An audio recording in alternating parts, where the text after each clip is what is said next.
broadcasting live from a very different location from the 6th floor of the Hotel Van Zant in downtown beautiful Austin, Texas. You are listening to your favorite blockhead, the only podcast in the podcasting world that can somehow incorporate the Peanuts comic strip 1 minute and then be talking about MMA and warriors inside the octagon the next. I would assume, because the only device that I've got tonight is my cellular phone, that I don't have my normal setup that I have for this podcast, that the Yogi's Podcast Network and the Dose Leprechauns podcast will give me a grace period, just because this is a very different location, this is a different setting, coming to you very much from the heart of Texas, as in Austin, Texas.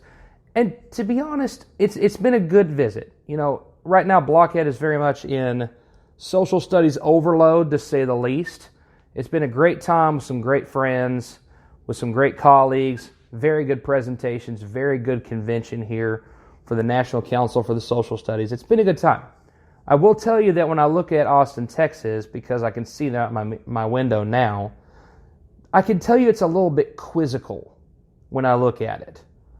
From an entrepreneurship standpoint, I can see where the money is to be made. I'm seeing a brand new hotel being reconstructed right outside the window. I'm seeing electric cars that are being using a generator to be able to use until the next driver comes in, certainly giving Uber and Lyft a run for their money here in this city. And definitely a little mixture of everything that's going on at this point. So to be perfectly clear, to begin off, I have to, before I even get into Austin, Texas, I have to take you guys post this time period, just to give you a little bit of background what the title is for tonight. And I mentioned something about closing doors. The only way to bring that to make that relative for the audience is this. Before we left, I wanted to really light into my family, but when it comes to being a middle school teacher, you get irritated with kids doing little things. You get irritated with your own family doing stuff, but sometimes you have to sit back and just take it all in and laugh about it. So to start with, there is a situation where my stepdaughter is getting ready for her cheerleading practice, really it's her tumbling practice. And so the family's about to head out. I'm just coming in from a long day of work, and I'm starting to turn on Netflix and just to figure out what I'm going to do for dinner. And I think I might have even pulled up my work address on my websites. So as I'm sitting there, they're heading out, and they tell me they'll see me later on in the afternoon, later on in the evening actually. And as I'm sitting there, all of a sudden, there had been, to back up again, there had been a gentleman who come to work on our dishwasher. He brought a certain part, and now there were no longer any issues. Blockhead was getting tired of having to wash all these dishes by hand, a little taste of humility there during that time period. And as the family leaves, all of a sudden, it's 5 minutes into the time period that I am reading over some emails, and I'm starting to settle down to work a little bit, put Netflix on in the background, and all of a sudden, I hear this loud music that had to have been coming from a cell phone. At least that was the interpretation I got, that maybe this guy that worked on the dishwasher had left his cell phone behind. Okay, well, I better go investigate and see where this is coming from. It's not coming from the kitchen. Eventually, I hear the music get even louder, and I get to the front of the house, and I realize it's the ice cream truck. Now, to be fair, there is a drop in climate conditions around this time period. Texas has bipolar weather that's going to have mild climate, and then there's going to be times of precipitation. But and I get out and I see that, okay, the ice cream truck has come. I guess, with how volatile that job should be, that he is trying to up his ice cream sales from. I get that. But how am I able to know that the ice cream man is in the neighborhood? Because the door is open. Because apparently Blockhead is the only one in the house that is able-bodied enough to lock a door. When they leave, they expect me to come behind them and I guess lock both of the deadbolts and then go back and do what I was doing. Never mind the fact that both of them have keys. But again, this investigation comes to a screeching halt because we realize that the ice cream truck is there, and that's where the music's coming from. It's not somebody left their cell phone behind. It sure didn't sound like my stepdaughter's ringtone. Certainly didn't sound like my wife's ringtone. The little redheaded girl did not listen to that type of music. But sure enough, we have this door that is wide open and has to be closed by none other than myself. And just to be able to laugh at it, I go back and I tell the story over the cell phone, and I say, thank you very much. I love you both. I'll see you when you come back. Learn how to lock a door. Goodbye. And I get back to doing what I was doing. But to bring that very vague and very random story back into full context here, there is this idea of, in education, where we're supposed to be closing the gaps. Am I right? Too often in education, we are considered to be the ones who are going to bring it home for these students. And, the actual term has been to close the gap. But when I come to this convention and I am thrown every sales pitch to every social studies content that's out there, I can only bite this elephant one bite at a time. But in due time, there will be some using of these resources and definitely getting better at my craft, but it cannot happen within a 24-hour period when, even though there's so many resources to use, and God bless them for those who have made them, there is still this whole, I'm now expected to come back and still work some miracles and be able to close the gaps that are happening with this story. Are we getting more of a widening chasm that is happening with education? And in so many different ways, I would say, if you look at every subpopulation, there are a few. You may not be following a bit of what I'm telling you here, but when we are expected to bring relativity and relevance and close the gaps for somebody, this is one person's experience times about 7,600 people, and a huge bottomless abyss of resources that we go, okay, I might use a little bit of this here. I might be able to follow this here. I feel like a student where I can't even keep up with the notes of the presentation. Now I know how they feel at different times. So there might be some changes that happen, and when Blockhead takes off the hat of podcaster and puts back on the teaching hat and goes back into his known battleground, that is the classroom, most of the time. And even though I mentioned about Austin seeming to be very quizzical, where I can really not piece everything about it together, almost I keep sitting here and thinking it's still a very enjoyable environment. The song the song Incubus, Wish You Were Here, very much encapsulates that. Because those, you can't tell me those are not random but awesome lyrics. I'm counting UFOs, I signal them with my lighter, and in this moment, I am happy, and I wish you were here. And I hope maybe I can give that visual to the Blockhead Nation as they listen tonight. Coming by, being able to see the actual Capitol that's lit up in all of its beauty, to be able to see so many different moving parts that are Austin, Texas. It's been a good experience, to say the least. Now, to give you everything else I'm going to share, I don't want to take too long on this recording tonight just because this is a different setting, places to go, things to do. Don't really have any real ability to be able to do any affiliate plugs. So you won't be hearing anything about Five Finger Tees or Earthbox or Century Martial Arts tonight. You're just hearing the raw side of Blockhead himself. And in a way, that is a nice little change up. And if you are trying to follow me down this rabbit hole, I totally get it. I understand. Maybe you're a first-time listener and you're just tuning in and trying to take it all in. But most of the time when people ask, what is my podcast about? Somehow, in some way, I am connecting Peanuts and I am connecting MMA.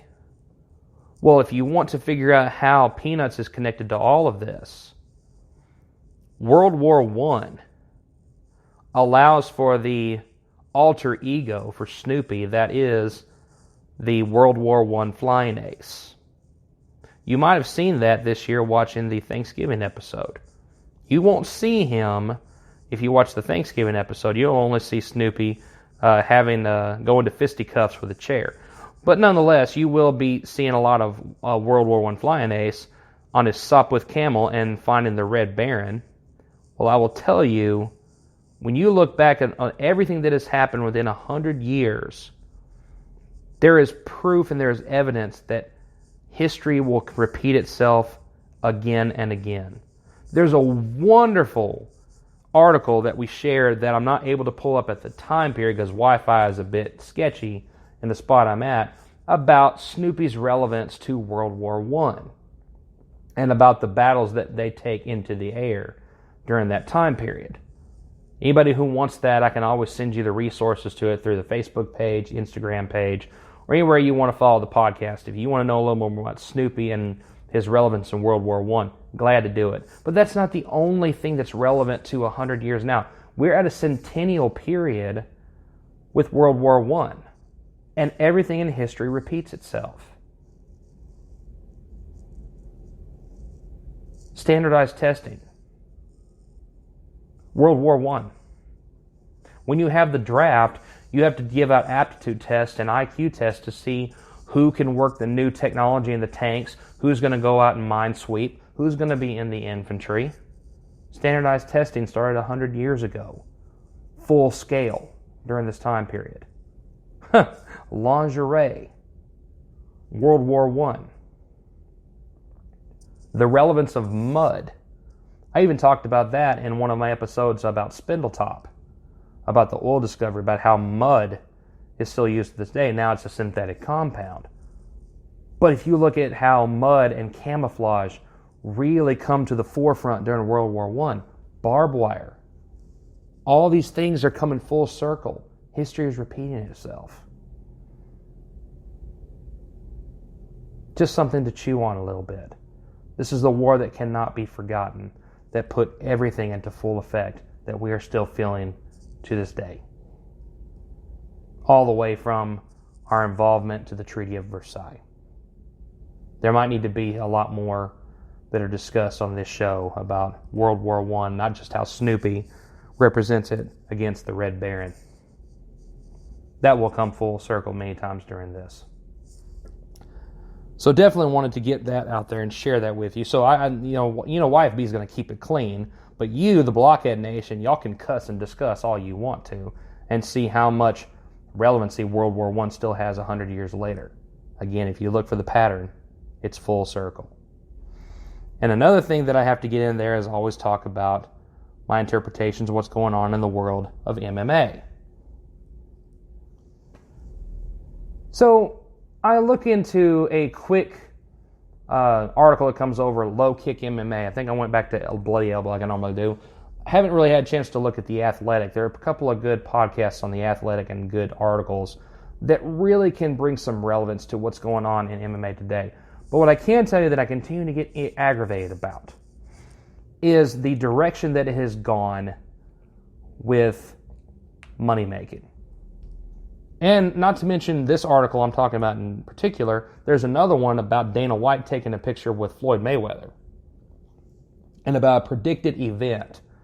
It's so vague and broad that it's even hard for us as fans to even distinguish what he's talking about, except this is going to make Dana White a lot of money.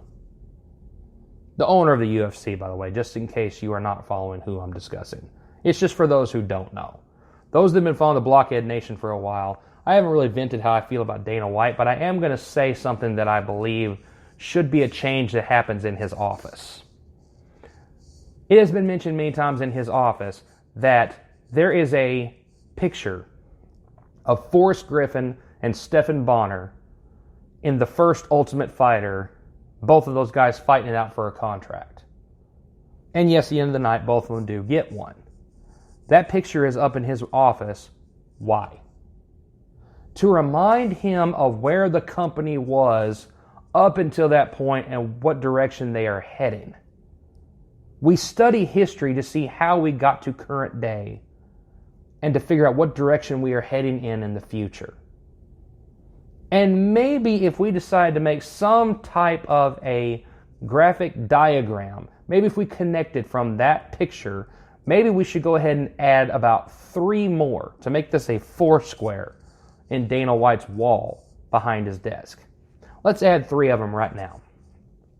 Not just do we need to leave Forrest Griffin and Stephen Bonner in all of its glory. We need to make sure we add a picture of him accosting the Ultimate Fighters from Season 1, his famous speech of, "Do you want to be a fighter?" There is talk amongst the guys that they don't want to go into this fighting competition, And apparently Dana White breaks every speeding record that there is on the street, breaks every speeding limit to make his way to the gym, and has this talk about, think about why you're here. You want to be like Randy Couture. You want to be like Chuck Liddell. You want to be like some of the guys on the wall in here and do something for the sport. This is going to be hard work and a lot of sacrifice. And if you make us money, we're going to make you money. So the question is, do you want to be a fighter? Maybe we need to go back to that talk here. Because it seems like everybody wants to chase the golden goose that is Conor McGregor, including post-UFC 244 game-bred Jorge Masvidal. Because on social media, we have this little Twitter war about him saying, put your money where your mouth is, how Conor will face anybody. Now, again, I get that he is bulking up his chest. I understand that he's flexing a little bit on the internet.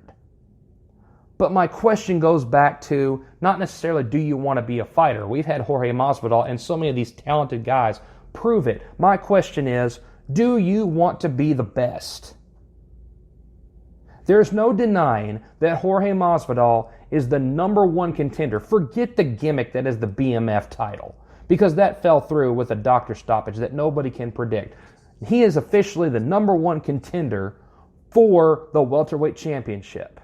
You're going to have a battle between two guys, Kamaru Usman, whether you enjoy the guy or not. Let's appreciate the ethnicity. Let's appreciate the sacrifice. Let's appreciate this Nigerian has become the champion of the world alongside Israel Adesanya. Something to celebrate when it comes to society and culture. But the question becomes whether it's Colby Covington or Kamaru Usman, who is still holding the title come December. Jorge Masvidal, do you want to stick your hand in the cookie jar, or do you want to be the very best and be holding the title that is the welterweight championship of the UFC? You officially hold the record for fastest knockout that showed that not everybody is cut out to be in the UFC. Ben Askren stayed, even though he wanted the opportunity and would walk through fire for it, and finally got the opportunity. He is not elite enough to be in the UFC. His time has come and gone. It's a boom and bust cycle. With Ben Askren, we found out that Jorge Masvidal is many years of hard work at bare knuckles in the backyard with Kimbo Slice and the like of sorts. And now we've got him with the title of the BMF gimmick, which should be the number one contendership. And whoever's holding the title, I would love to see him lay hands on Colby. But regardless the question has to go back to the wall. Do you want to be a fighter? Do you want to be the best? And maybe we should go ahead and add a couple of more pictures up on that wall for Dana White. Maybe we should add his reaction to the doctor stoppage on how his little BMF title didn't seem to pan out the way that it should have in his mind. And why don't we add the fourth picture of him and Floyd Mayweather? Let's go full foursquare with this. Which one are you willing to bounce the ball in?